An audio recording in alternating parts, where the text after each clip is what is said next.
better be a good number, Doug. 53. Good job. You need somewhere to sit down? I need to go sit next to Christian. Well, let's go in the, we got to get fuel, we got to get all that crap. Where are you going? Is there a back door? Where are you going? You can either come in this way out the back door or go out the side door. Welcome to Sam's Garage, presented by NH Oil Undercoating.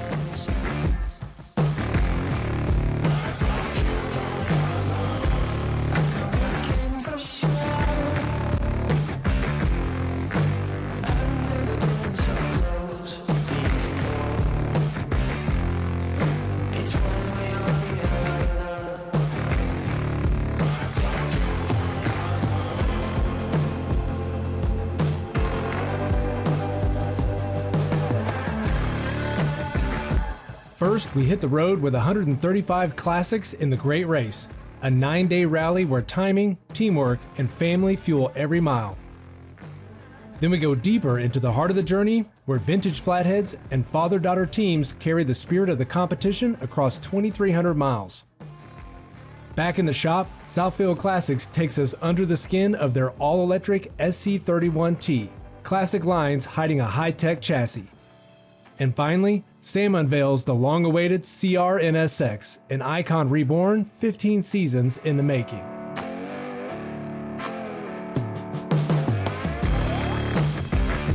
We have 135 plus cars in the Great Race. Checkpoints along the way that they don't know in advance, and so the goal is you're going to stay on target. From start to finish, it's like family to me. So keeping it maintained, keeping it running hard, it's a complete family member. It's an experience. All the workers, all the towns that have been welcoming us. Winning an ace in the Great Race is just, it's one of the things that just lifts you up. Were we on time and everybody else was wrong? Were they on time and we were wrong? I guess we'll find out tonight.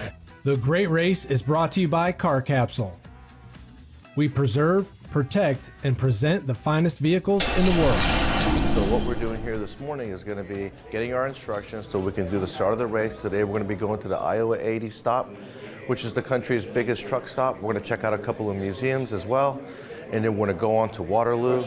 I don't know where we're spending the night, but I'm sure Doug knows where we're spending the night, because remember guys, my job here is to drive the car.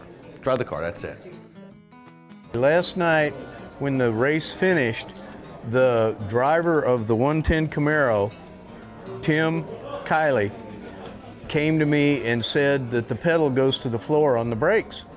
And so we pulled it inside. We thought there was something going on with the brakes. It turns out that the brakes were good. We jacked it up on the right to bleed the right side front. We jacked it up on the left, and when we did, we found that the wheel was wobbling. Well, the wheel wobbling was the actual issue that was making the brakes bad. So we went ahead and pulled the wheel off and found that one of the wheel bearings had gone bad. He's busy working on the car in the morning. I'm getting the instructions. Got to hustle to get them all figured out, because once we start driving, there ain't no writing going on. So it's a hoot. So this is the morning of the race, and we have to get the car going. It's a lot more complicated than some of the cars on the race because it's older. It needs a little more love. Like for example, this morning I see that we lost the cap off our magneto, and so we just had to take some electrical tape and put the magneto back in place. We have to add oil like any other car. Doesn't drive like a normal car. This is your brake, so it's a hand-operated brake instead of a foot-operated brake. This is your shift lever, so those are your gears. Your throttle is in the middle here, which is a little bit weird. And then you have this advance and retard, which moves the magneto and the distributor up and forward to make it run better. So it's a lot of things to kind of keep moving when you're driving a car like this because of the ancient technology. Actually, this motor that's in the car was designed in 1905. It was originally designed by Mercedes out of Germany, and then American LaFrance bought the plans to it in about 1910 and started putting it in their vehicles. And so this is a 1918, and it uses 1905 technology. It's a whole new world. I'm used to more of the racing style, faster, who gets there first kind of thing, drag racing or anything like that. So this is a whole different aspect of everything. You know, you're timed, you have to be places at certain times. Everything is so detailed and down to the very second. So it's very different, but it's a lot of fun. because of that. It like keeps your mind going constantly. There's so much to think about and everything. It's really something else. I'm a gearhead in training, so pretty much everything is new. Over the last few years, I've been exposing myself to different types of racing, different everything, automotive, gearheads. So this has been an amazing experience. I drove yesterday. I was definitely nervous. It helped that all of us, since everybody in the car, it was our first time, it was really helpful. I felt more comfortable making mistakes, and that's part of what I try to bring to the table, is sharing that I struggle, sharing what it's like that we all start somewhere.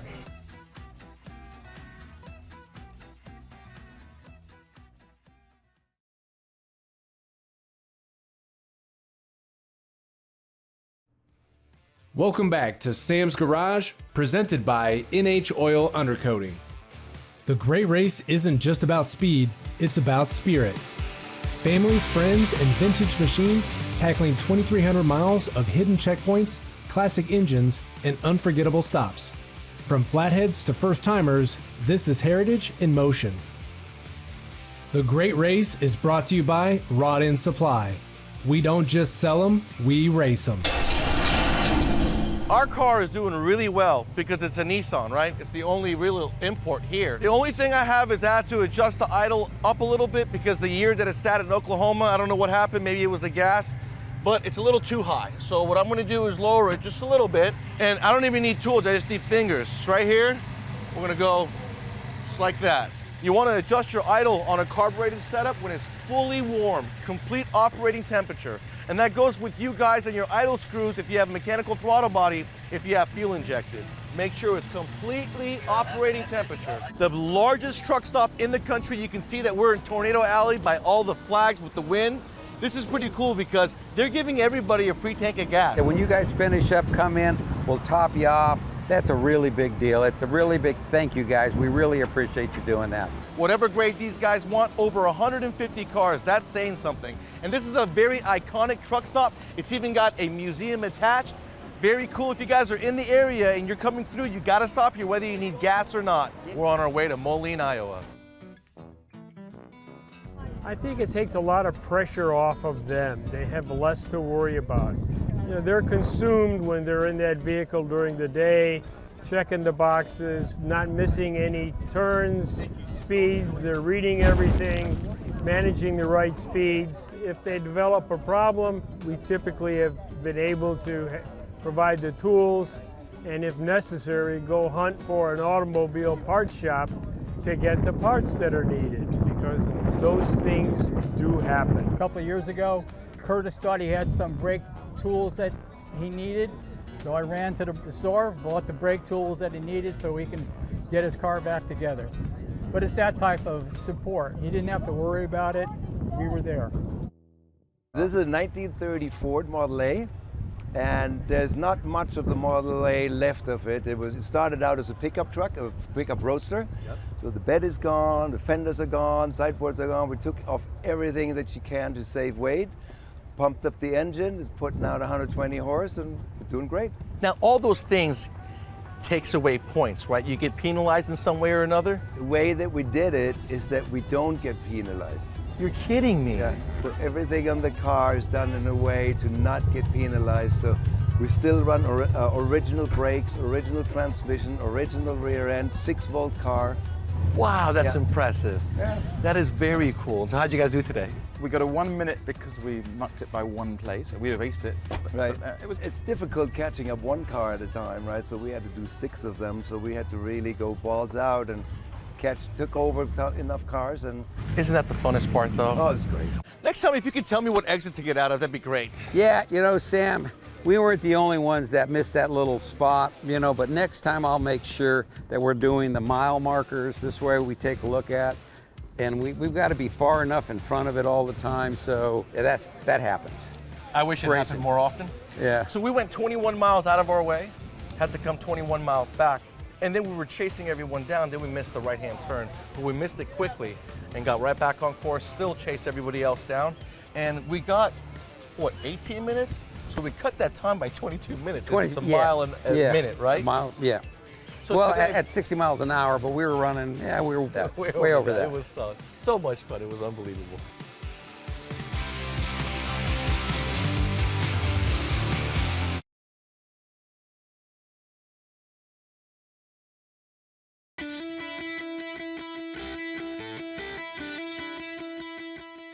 You guys, today vehicles have gotten double the price, sometimes triple the price, and we want to protect that investment and make sure that vehicle can last as long as possible on the road, and that's where NHOU comes in.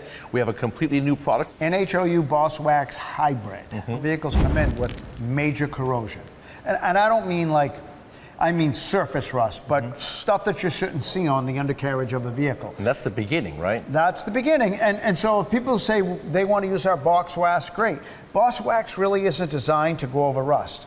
And so we're having to remove this rust and, play games and whatever, to get the surface the way we need it. So what we did was we said, okay, how can we mitigate that rust and still offer them the warranty? And so what we've done is we've made a product and it's compatible with GMC. It'll displace moisture and oxygen when it does its creeping, and it takes about 3 months before it solidifies and seals, and so it allows that to pass through. Then it seals, and you're not worried about encapsulation. When you think about it, the maintenance is pennies to the dollar compared to replacing it and the investment money that you lose. Cheap insurance. Welcome back to more Sam's Garage, presented by NHOU.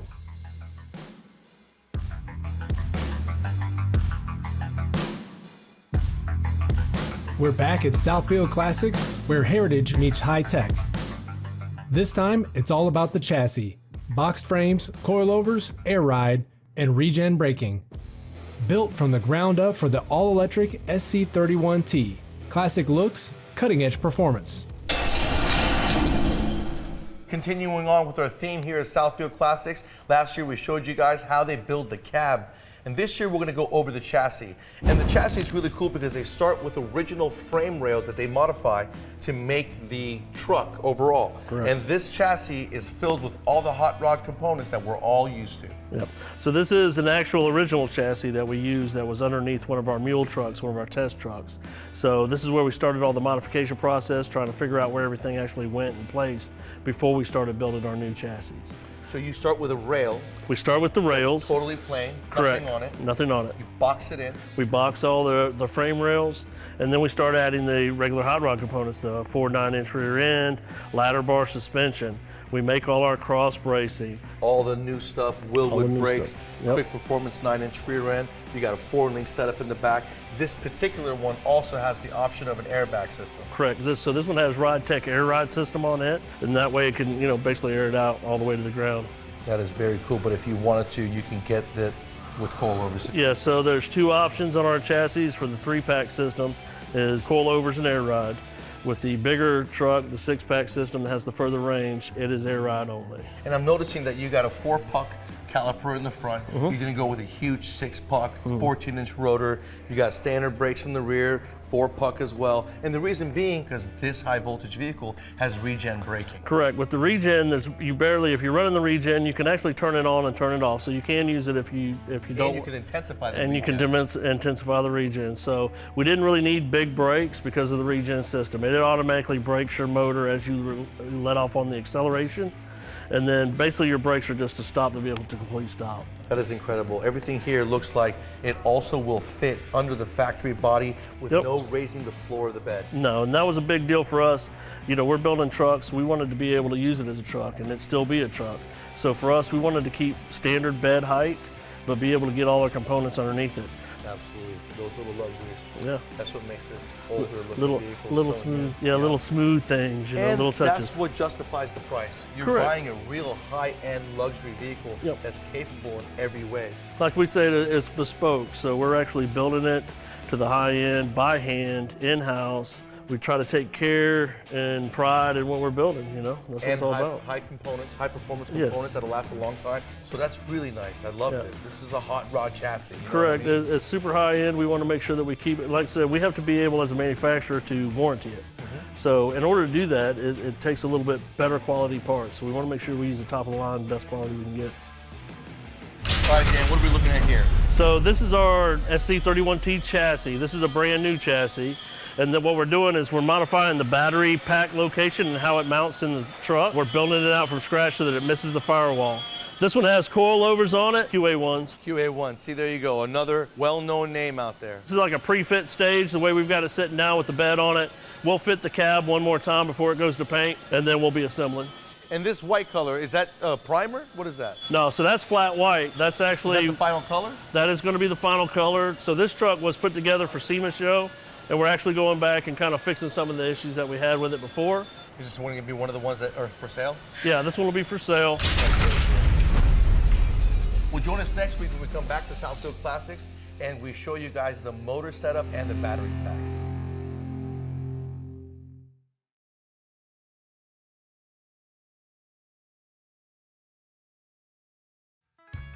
Welcome back to Sam's Garage, presented by NHOU.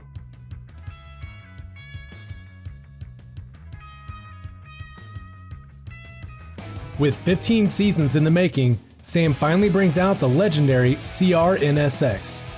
Born from a CRX with an NSX swap back in 2000, this one-of-a-kind build blends history, horsepower, and heart. A true Nopi icon reborn for the next generation. It's hard to imagine that it's been 15 seasons for this guy to finally make it on Sam's Garage. So back in 1999, Madavi Motorsports opened up, me and my brother Arish, and we were doing Honda swaps in droves. We had done so many in the first year and a half of Madavi Motorsports that we got bored. And so what happened was we got thinking and said, let's do something totally crazy that no one's ever done. So we got a CRX from one of our customers. I was able to get a complete NSX chunk that included the subframe, which is what the NSX engine sits in. So we took the whole unit, cut out the floor in the trunk of this car, and installed this. Back in 2000, me, John Kaufman, and Hugh Hamilton. John Kaufman and I, he was KMS Engineering. He built a lot of the cylinder heads, he was racing, he was an engine builder and machinist. Unfortunately, he is no longer with us. So he helped us build the chassis. Took it back to Madavi Motorsports. Hugh Hamilton, who's also unfortunately no longer with us, helped wire up the whole thing. So the whole thing is wired up with Honda wiring. So we took this back out, cleaned it all up. It runs like a champ, and we're going to take it and showcase it at the show. John Pops also helped us maintain and fix the wiring on this and keep it up to date later in the years. Second decade we've had it. He is also no longer with us, unfortunately. All the talent that has helped build this car and made it so successful is no longer with us. However, Albert from UAB, that's why it says UFO by UAB, Ultimate Auto Boutique. He was one of the pioneers in fiberglass work back when the Nopi Nationals was very popular in the 2000s. People spent a lot of money back then doing fiberglass work and fusing headlights and different stuff into their cars from different model cars.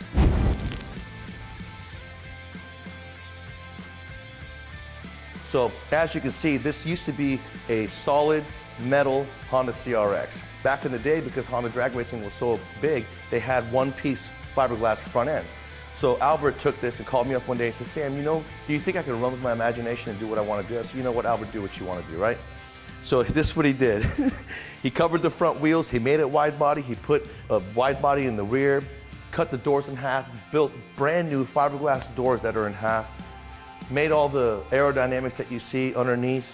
On top, there's an ice box underneath that lid. There is a fan with two scoops, one going into the turbo, the other one going into the Supra intercooler. Because we did put a Supra intercooler along with the Mitsubishi 20G upgraded turbo on this. It made 456 wheels at 9 pounds of boost. We also had a shot of nitrous on it. Back in 2002, we ran it at Atlanta Dragway and it ran 11.6 at 130 miles an hour. And that was when we just had nitrous on it. We took it home, took the nitrous off of it, put the turbocharger on it. So this is an iconic car. It's called the CRNSX because it's a mix between a CRX and an NSX. So I love it. You can't find a lot of this stuff anymore. Madavi Motorsports was all about doing engine swaps. We built more horsepower than anyone I know in town because of all the volume of cars that we built. So we're going to take this car to Echo Park Speedway, September 13th, 14th, Nopi Nationals. Next year, 2026, third weekend of September. If you guys missed it this year, make sure to check out Nopi, Google it, look it up.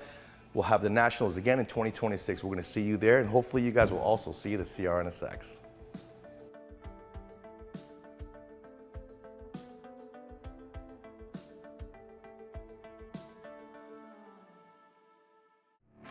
Be sure to check out Sam's Garage on these other media platforms.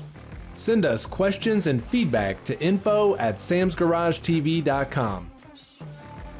From century-old racers to cutting-edge EVs and one unforgettable CRNSX, this episode celebrates the past, powers the present, and looks to the future for performance. Thanks for watching Sam's Garage, where every build has a story and every story drives us forward.